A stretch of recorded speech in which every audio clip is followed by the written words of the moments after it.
Jadi DRL, dokter tadi juga menanyakan kamu nggak bisa berbicara di depan jurnalis, padahal itu yang kita tunggu semua, ya. Jadi alhamdulillah, terima kasih. Insya Allah besok dokter akan syukuran. Dokter juga akan bawa teman-teman juga buat kita buka bersama, ya. Jadi kalau udah dihubungin, kita buka bersama, insya Allah.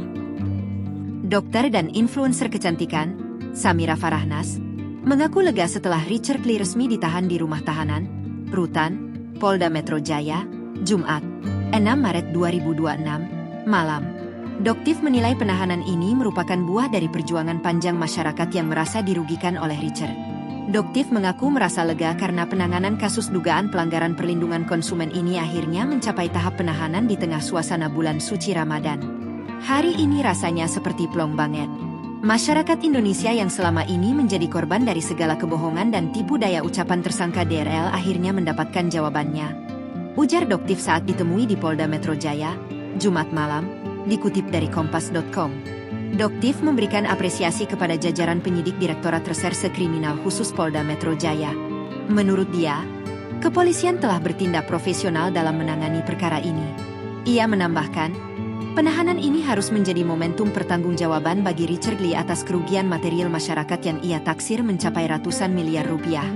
Lebih lanjut, Doktif menyoroti sikap Richard Lee yang dinilai tidak kooperatif selama masa wajib lapor, yang menjadi salah satu pertimbangan polisi melakukan penahanan. Ia menyentil perilaku tersangka yang justru aktif melakukan siaran langsung di media sosial saat seharusnya memenuhi panggilan penyidik. Sebagai bentuk rasa syukur atas perkembangan kasus ini, Doktif berencana menggelar acara syukuran bersama anak-anak yatim dan penyandang disabilitas dalam waktu dekat. Ia menegaskan bahwa kemenangan ini bukan miliknya pribadi, melainkan milik konsumen Indonesia. Insya Allah besok Doktif akan syukuran bersama dengan teman-teman tunanetra dan panti asuhan. Sekali lagi, ini bukan kemenangan Doktif, tapi kemenangan masyarakat, ujarnya.